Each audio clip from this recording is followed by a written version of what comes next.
नमस्कार दर्शकों, स्वदेश न्यूज के इस खास कार्यक्रम सबकी बात में आप सबका स्वागत है। आज हमारे चैनल के ऑफिस में आई हैं डॉक्टर अंजलि सहाय, जो कि राष्ट्रीय अध्यक्ष हैं जय हिंद नेशनल पार्टी की।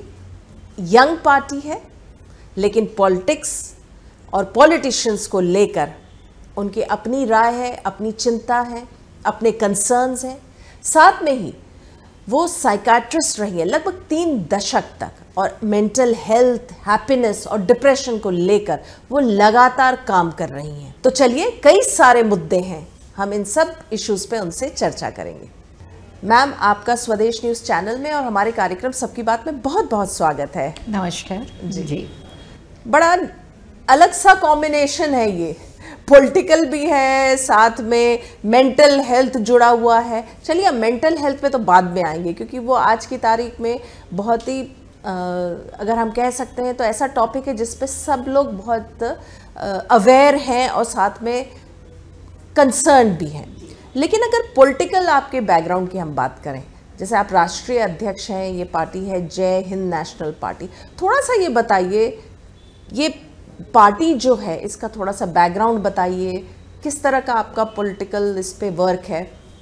देखिए, ऐसे है कि 2020 में इसकी स्थापना की थी डॉक्टर आशीष श्रीवास्तव ने, और ये बड़ौदा में रहते हैं। ये आए मेरे पास, और he is also a doctor. He is इन्होंने 3 सब्जेक्ट में PhD किया है, काफ़ी अब्रॉड में रहे, 9 कंट्रीज़ में रह चुके हैं।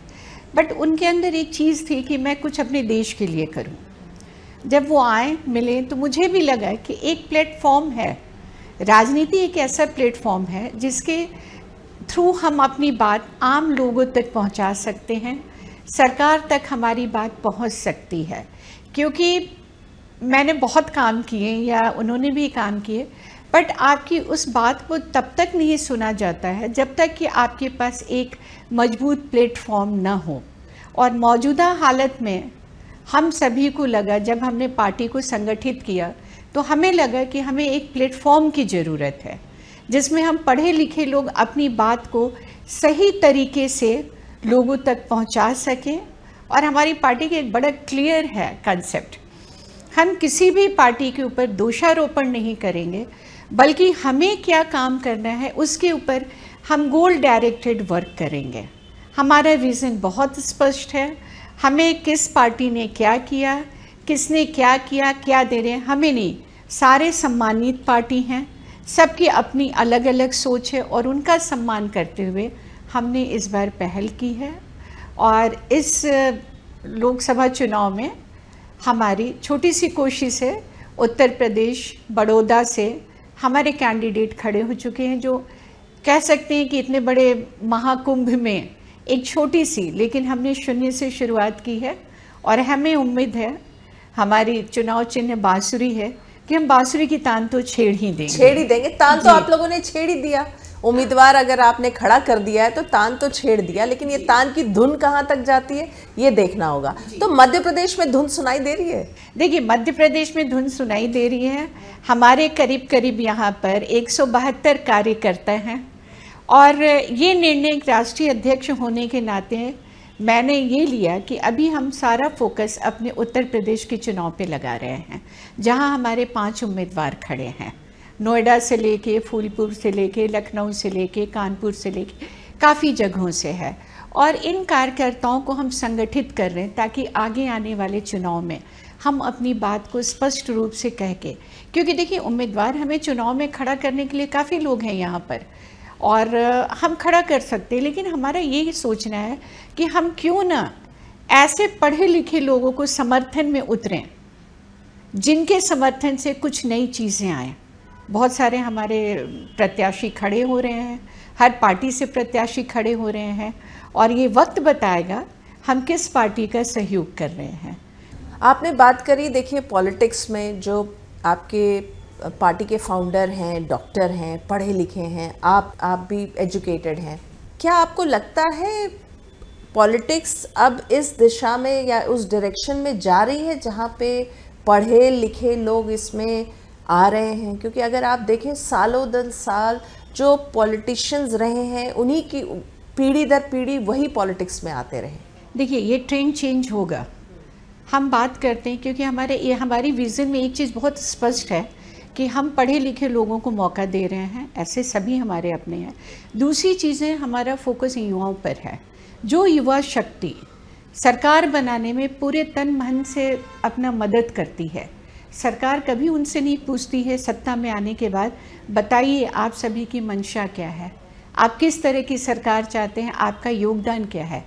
लेकिन जय हिंद नेशनल पार्टी हम युवाओं से ये ज़रूर पूछेंगे, क्योंकि हर इंसान के अंदर एक आक्रोश पनप रहा है, एक एंगर पनप रहा है। मैं शब्दों से बहुत खेलती हूँ। एंगर की स्पेलिंग होती है ANGER, बट मौजूदा परिस्थितियाँ ऐसी हैं कि every political party is going to the at the D, and now the common person have anger became changes as a danger. और हम ऐसे लोगों को आमंत्रित करेंगे जिनके विचारों को सम्मानपूर्वक हम समाज में स्थापित करें, लोगों तक पहुंचाएं। हमें जीत हार के कोई मतलब नहीं है, हमें सिर्फ एक प्लेटफॉर्म चाहिए, और जय हिंद नेशनल पार्टी इस प्लेटफॉर्म पे अपनी उपस्थिति दर्ज कराई रही है और करा के रहेगी। आपने बात की, चलिए हमने बात की एजुकेटेड लोग, युवा लोग को जोड़ने की। देखिए, पॉलिटिक्स जो इंडिया की हम पूरा बात करें तो साउथ की पॉलिटिक्स बहुत अलग है। वहाँ पे पर्सनालिटी बड़ा इम्पोर्टेंट रोल प्ले करता है। वहाँ पे टेम्पल्स बन जाते हैं पॉलिटिशियंस के, और फिल्म स्टार्स जो हैं वो पॉलिटिशियंस वहाँ पे होते हैं, जीतते हैं और साल दर साल जीतते रहते हैं। और नॉर्थ इंडिया की हम पॉलिटिक्स की बात करें तो देखिए, कांग्रेस रही है और अब बीजेपी है। बीच में आम आदमी पार्टी ने अपनी जगह बनाई, तो अच्छा खासा उसने बनाया। वो भी एक क्या कहेंगे, धरने प्रदर्शन से निकल के वो एक पॉलिटिकल पार्टी आगे आई और सत्ता में आई। लेकिन अभी जिस तरह की स्थिति है, जिस तरह से उसके नेताओं को लगातार जेल जा रहे हैं, बहुत सारे आरोप प्रत्यारोप लग रहे हैं, तो आपको क्या लग रहा है कि पूरे अभी पॉलिटिकल सिनेरियो को आप कैसे देखती हैं? देखिए, अभी का जो पॉलिटिकल सिनेरियो है, सच पूछिए तो ये बिल्कुल स्पष्ट नहीं है। ये एक तरीके से जो भी है, मान लीजिए कि हम जो भी काम कर रहे हैं, आप पार्टी की बात हम ले रहे हैं, पहला चीज़ है हमारे संविधान में बहुत कुछ बना हुआ है। संविधान के अगर अनुसार हम काम करें, हम किसी भी चीज़ को इतना अधिकार दे देते हैं कि वो कभी भी किसी वक्त भी निर्णय ले ले, जो कि हमारे संविधान के अनुसार या हमारे समाज के लिए अनुचित हो रहा है। आपने अगर, चलिए मैं डायरेक्ट नहीं बोलूँगी, लेकिन आपने अरेस्ट वारंट निकाल दिया, आप ये बताइए, हर चीज़ का हमारे यहाँ कुछ न कुछ तो नियम कायदे होने चाहिए कि आप किसी भी इंसान को आप ले करके अरेस्ट कर दे रहे हैं। It is not a criminal case में, जैसे मान लीजिए कि हमने किसी को मर्डर किया, आप एक तरफ कोई भी निर्णय लेने में कसाब नहीं किया था, तो उसमें तो आपको निर्णय लेने में सालों साल लग गए। लेकिन जो इंसान एक आम जनता के लिए कर रहा है, उसके लिए तो आपने बहुत जल्दी ले लिया। और ये आबकारी नीति क्यों नहीं मध्य प्रदेश में लागू हुई है, मेरा ये पूछना है कि जिस पार्टी से आपको खतरा हो रहा है। और ये आरोप प्रत्यारोप बंद करें, हर पार्टी से मेरी रिक्वेस्ट है, आप अपने काम को दिखाइए ना, आप क्या कर रहे हैं। आप एक लोगों की भावनाओं से खेल रहे हैं। और हमारा इसके पहले जो भी राजनीति रहा है, बड़ा संतुलित रहा है। हमारे अंदर संवेदना होती है, सेंसेशन की हम बात करते हैं, we are a very sensitive person. But now the मौजूदा जो अभी करंट सिनेरियो है, इसमें क्या हो रहा है कि हमारे इमोशंस को कैश किया जा रहा है और एक आम आदमी बैलेंस नहीं रह पा रहा है।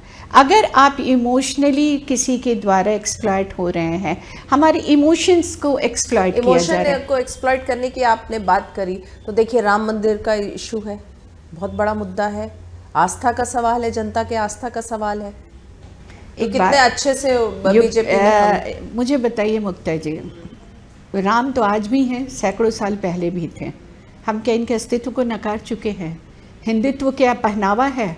अरे हम तो पैदाइशी हिंदू हैं, हमें क्या हिंदू बनाया जा रहा है? राम तो हमारे आपके सबके दिल में है। मैं खुद हिंदू हूँ, मैं पूजा करती हूँ, लेकिन हर धर्म का सम्मान करती हूँ। ये थोड़े है कि आज हम राम की पूजा शुरू किए हैं। कहिए कि राम का जीर्णोद्धार करके एक बहुत बड़ा काम हुआ कि उनको मंदिर में स्थापित किया गया। इसका हम सम्मानपूर्वक आदर करते हैं मौजूदा सरकार का। लेकिन इस चीज़ को भावनाओं से मत तौलिए, भावनात्मक रूप से आप हमें मत बनाइए। हर जगह राम की धुन छिड़ गई है, बहुत अच्छा है। मैं कृष्ण भी हैं, राम भी हैं, सब तो हमारे अपने हैं।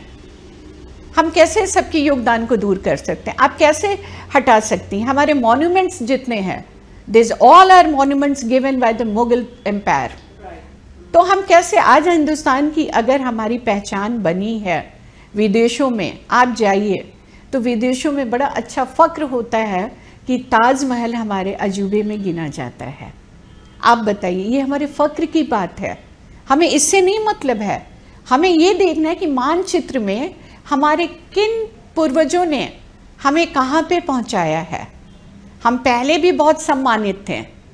2011 की घटना बता रही हूँ, मैं अपने से जुड़ी हुई, मेरी पहली लंदन की ट्रिप थी। मैं यहाँ से गई तो मैं सब ड्रेसेस पहनती हूँ। सबने पूछा क्या पहन के जा रही हो? मैंने कहा this is my first trip for UK, I represent India. मेरी फैमिली ट्रिप थी, मैं साड़ी में गई and I was totally surprise. लोगों ने इतना ऑनर दिया मुझे कि मुझे बेहद खुशी हुई। उस समय न राम थे, न कृष्ण थे, न रहीम थे, न कोई नहीं था, लेकिन सिर्फ मैंने अपने देश को प्रेजेंट किया। तो हम बाहर जाते हैं तो सिर्फ हम हिंदुस्तानी होते हैं, ना तो हम मुस्लिम होते, ना हिंदू होते, ना क्रिश्चियन होते हैं। और एक ही नारा है जो हमारा है कि हम बस भारतीय हैं। अभी जिस तरह की पॉलिटिकल सिनेरियो की हम बात कर रहे हैं, अगर मध्य प्रदेश में देखा जाए तो जिस तरह से कांग्रेस में भगदड़ की स्थिति है, सब बीजेपी का दामन थाम रहे, इसको दल बदल की हम राजनीति कह सकते हैं, तो इसको कैसे देखती हैं? नहीं, देखिए, दल बदल की राजनीति से बेहतर है हम इसे कहेंगे एंजाइटी फियर। मैं थोड़ा सा साइकोलॉजिकल टर्म्स को यूज़ करूँगी। क्या होता है कि जब एंजाइटी होती है, कोई चिंता होती है, तो हमारे अंदर फियर आता है। फियर आने से वी आर द एप्रीहेंसिव, हम सशंकित हो जाते हैं। जब डरते हैं तो हम सशंकित हो जाते हैं कि हमारा क्या होगा। तो एक सुनिश्चित भविष्य के चक्कर में जो कांग्रेस के कुछ ऐसे नेता हैं जिनका विश्वास डगमगा गया है, वो पार्टी छोड़ के दूसरी पार्टियों में ज्वाइन कर रहे हैं। तो हम उन्हें भी गलत नहीं कर सकते, लेकिन वो एक चीज़ को लेके बहुत फियर में आ गए हैं, डर है, एंजाइटी फियर। कांग्रेस में एंजाइटी फियर है जी, एकदम टोटली एंजाइटी फियर है।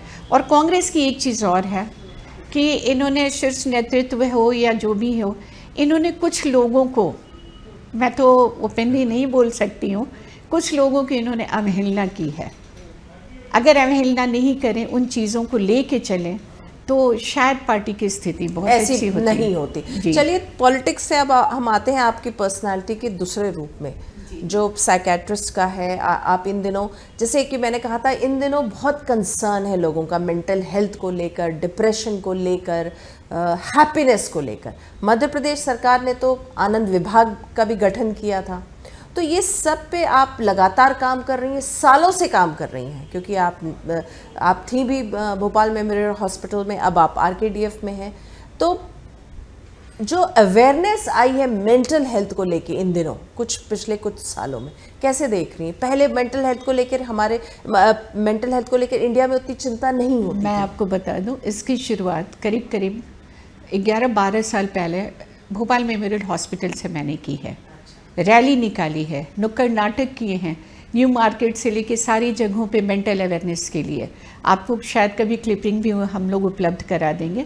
और दूसरी चीज़ क्या है कि एक स्टिग्मा होता है कि हम इलाज करा रहे हैं लोगों से, लोग क्या कहेंगे, इस स्टिग्मा को हम तोड़ रहे हैं। दूसरी चीज़ है कि हैप्पीनेस की बात करते हैं। हैप्पीनेस में क्या है, वो आपके पास है, मेरे पास है। क्या होता है कि आजकल हम हर कोई आइसोलेटेड हो रहे हैं। एक तो मोबाइल, हमारी जीवन शैली, इन चीज़ों ने हमें आइसोलेटेड कर दिया है।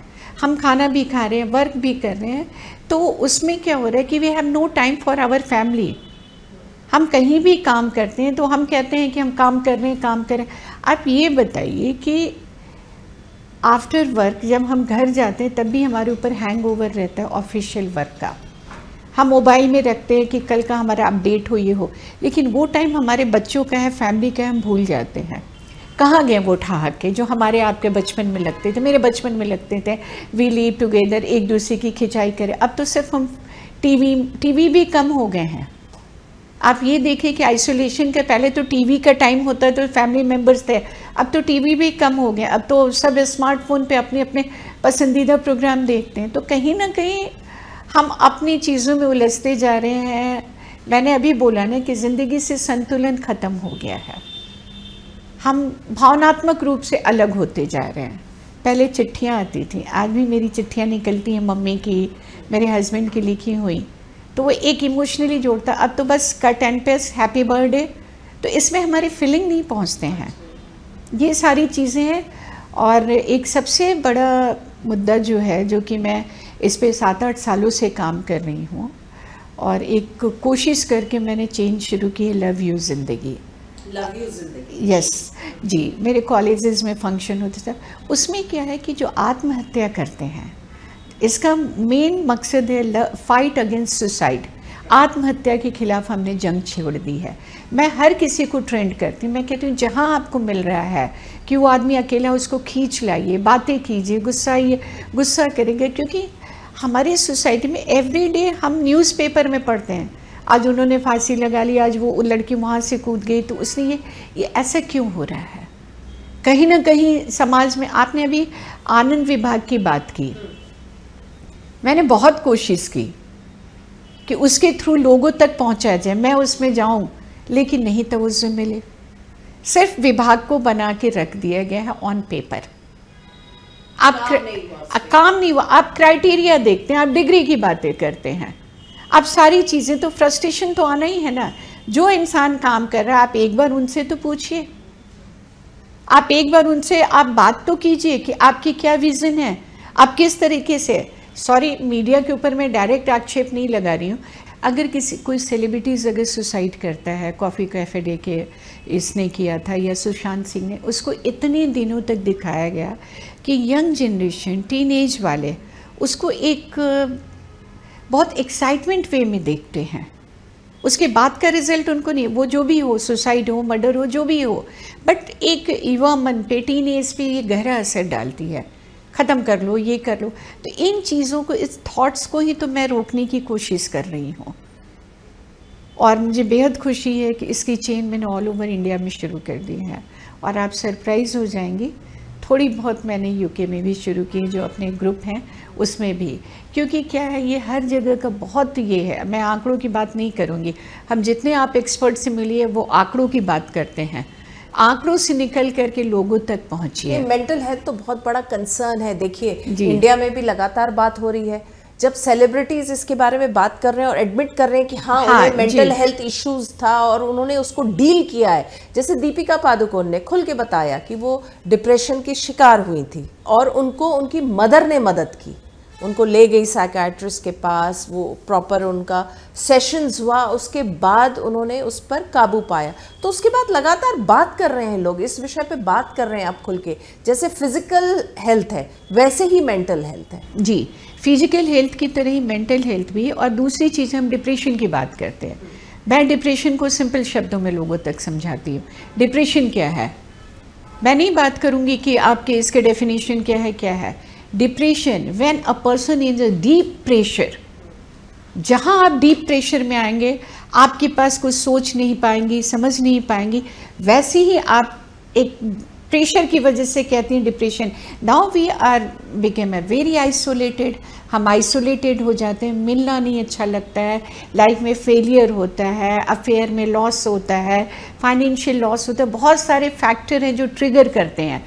हमको लगता है सामने वाला हमारा मजाक उड़ाएगा, नहीं, उस इंसान को इतना भरोसा दीजिए कि उससे लगे कि नहीं, मैं जहाँ तक पहुँच रही हूँ या पहुँच रहा हूँ वहाँ मुझे सपोर्ट मिल रहा है। कभी भी ऐसे लोगों की बातों को नज़रअंदाज मत कीजिए।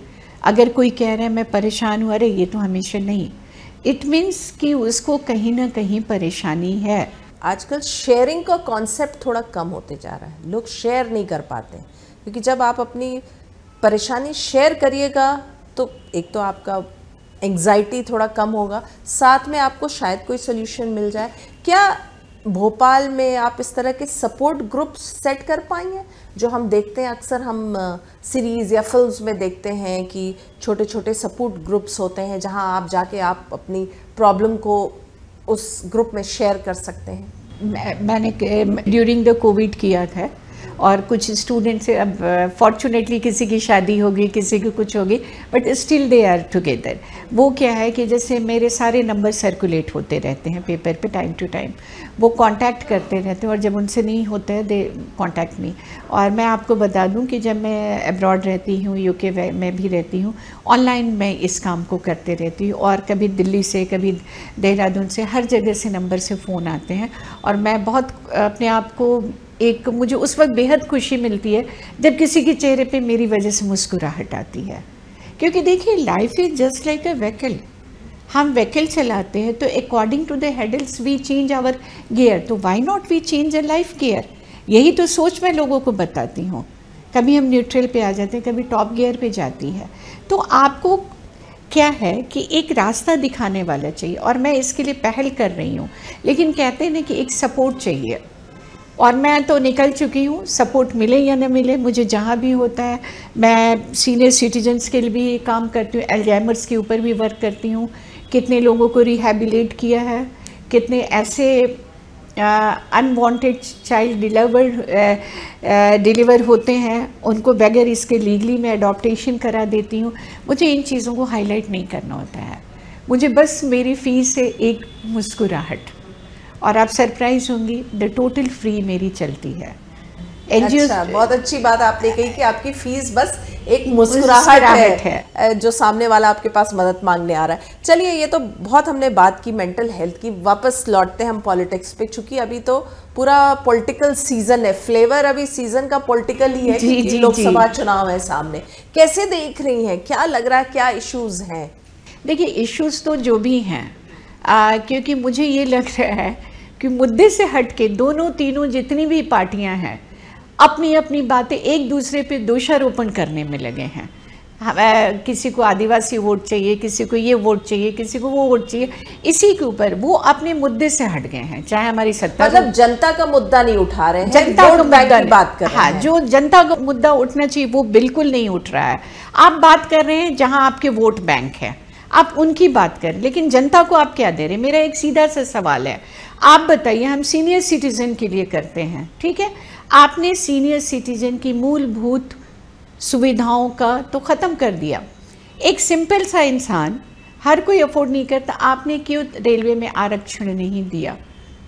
कोविड के समय ख़त्म हुआ, पूरा ख़त्म कर दिया आपने, सारे आरक्षण आपने ख़त्म कर दिए। क्यों? आप सीनियर सिटीजन, मालूम है सीनियर वोट कितने वोट बैंक है, उसको किनारे दरकिनार कर दिया। आयुष्मान योजना, ये तो सिर्फ मैं नहीं कहूँगी आयुष्मान योजना का क्या होता है, मैं उसके बारे में ज़्यादा वक्तव्य नहीं दूंगी, लेकिन इस फील्ड से रिलेटेड हूँ। लोग चक्कर लगाते रहते हैं, उनके नहीं हो पाते हैं ट्रीटमेंट। तो ये सिर्फ किताबों में है, ये सिर्फ पेपर्स में है। आप ज़मीनी इस पर उतर के आइए ना। आप कौन आदमी, आप मुझे बताइए, कौन इंसान डायरेक्ट अप्रोच कर सकता है हमारे सीएम को?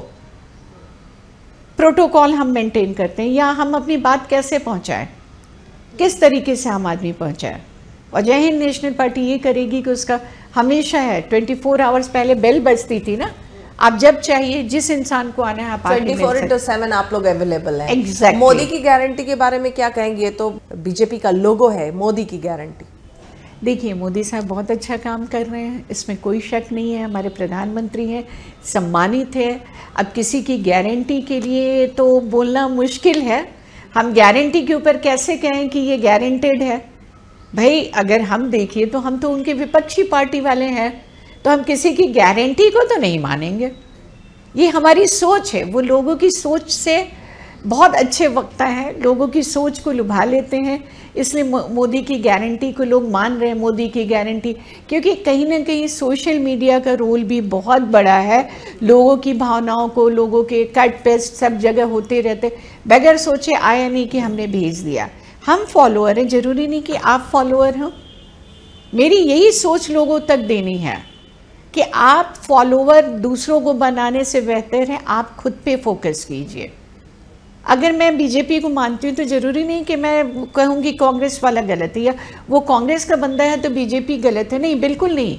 एक बात तो माननी पड़ेगी मुझे, लाख आप कांग्रेस को गालियाँ दीजिए, कुछ भी बोलिए, लेकिन इस विपक्ष ने मोदी गारंटी की नाकों में तो दम कर रखा है, बिल्कुल कर रखा है कि कम से कम आप उसकी अहमियत को झुठला नहीं पा रहे हैं।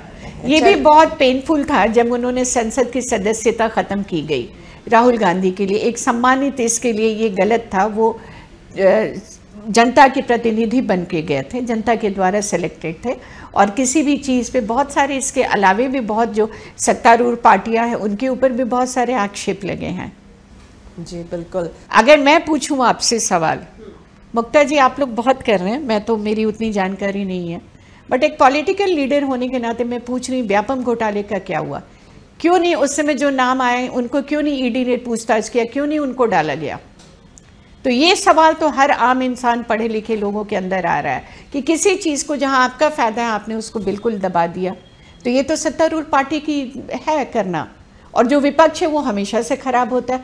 एक चीज़ और है जो कि हमारे सम्मानित जो हमारे एक्स लीडर्स हैं उनके बारे में जो अभद्र भाषा का इस्तेमाल किया जाता है, चाहे हमारे वो पंडित जवाहरलाल नेहरू हों, इन लोगों का बहुत महत्वपूर्ण योगदान है, हमारे स्वतंत्रता संग्राम के सेनानी रहे हैं। तो कम से कम आप बोलिए, सब कुछ बोलिए, उनके ऊपर आक्षेप मत लगाइए, नहीं, क्योंकि वो है नहीं डिफेंड करने को है नहीं, और गलत फलत बातें लिख के सोशल मीडिया पे स्प्रेड करना, ये जीत का कोई मुद्दा नहीं है। आप अगर जीत भी जाएंगे तो वो जीत आपकी मायने नहीं रखती है। बिल्कुल, बहुत अच्छे पॉइंट आपने रेज किया है। आपकी पार्टी अभी यंग है, ग्रोइंग पार्टी है, आगे चल के आप जैसा कह रही हैं कि आप युवा वर्ग को आप लोग जोड़ रहे हैं, एजुकेटेड लोगों को जोड़ रहे हैं, और जो जनता के इश्यूज हैं उसको आप लोग हाईलाइट करना चाह रहे हैं, और 24/7 अवेलेबल भी है। या we are the 24/7 we are available. My number राष्ट्रीय। हाँ, एक चीज़ और है, देखिए संसद में तो बिल पास हो गया 33% लेडीज़ की, महिलाओं के आरक्षण की, और इसमें इकलौती पार्टी है जय हिंद नेशनल पार्टी जिसने की इस मुद्दे पे अपना स्पष्ट विजन रखा। आज हमारे 2 राष्ट्रीय अध्यक्ष हैं, एक डॉक्टर आशीष श्रीवास्तव पुरुष हैं और एक डॉक्टर अंजलि साहा जो कि महिला है। तो इसमें बराबर आपने दर्जा, बहुत अच्छी बात आपने बताई। आपने हमारे कार्यक्रम को समय दिया, आपका बहुत बहुत धन्यवाद। धन्यवाद। तो दर्शकों, हमने बात की डॉक्टर अंजलि साहा से।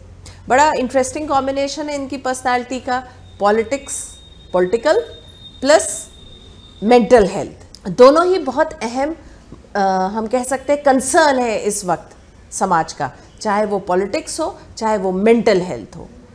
और उन्होंने बहुत सारी बातें शेयर की कि पॉलिटिक्स कैसा होना चाहिए, पॉलिटिकल पार्टी से किस तरह के लोग जुड़ने चाहिए। उनकी नई पार्टी है और वो उनका उस पार्टी का विजन है कि यूथ जुड़े, एजुकेटेड यूथ जुड़े, और जनता के मुद्दों पे बात हो, ना कि आरोप प्रत्यारोप की राजनीति हो, और जनता के कंसर्न के लिए 24/7 अवेलेबल रहे। तो इस एपिसोड में बस इतना ही। अगले हफ्ते हम एक बार फिर से मुलाकात करेंगे एक नए मेहमान के साथ। तब तक के लिए दीजिए हमें आज्ञा। नमस्कार।